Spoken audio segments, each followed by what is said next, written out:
Washing machine ಬಳಸುವಾಗ ವಿದ್ಯುತ್ shock ಆಗಿ ಮಹಿಳೆಯೊಬ್ಬರು ಸಾವನ್ನಪ್ಪಿರುವ ಘಟನೆ ಇಂದು ಬೆಂಗಳೂರಿನಲ್ಲಿ ನಡೆದಿದೆ.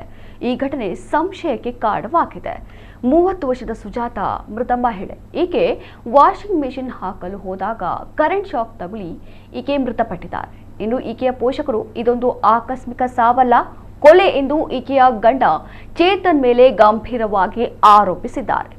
ದಂಪತಿಯ ನಡುವೆ ಆಗಾಗ ಕಲಹ ನಡೆಯುತ್ತಿತ್ತು. ಗಂಡನ ಕಿರುಕುಳ ತಾಳಲಾರದೆ ಆಕೆ 1 ತಿಂಗಳ ಹಿಂದೆ ತವರು ಮನೆಗೆ ಹೋಗಿದ್ರು.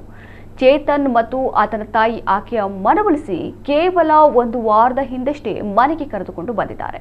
ಮನೆಗೆ ಬಂದ ಕೆಲವೇ ದಿನಗಳಲ್ಲಿ ಈ ಘಟನೆ ನಡೆದಿರುವುದು ಪೋಷಕರ ಸಂಶಯಕ್ಕೆ ಕಾರಣವಾಗಿದೆ. ಸದ್ಯ ಮೃತದೇಹವನ್ನ ಮರಣೋತ್ತರ ಪರೀಕ್ಷೆಗಾಗಿ ರವಾನಿಸಿದ್ದು ಪ್ರಕರಣ ದಾಖಲಿಸಿ ಪೊಲೀಸರು ತನಿಖೆ ಮುಂದುವರೆಸಿದ್ದಾರೆ.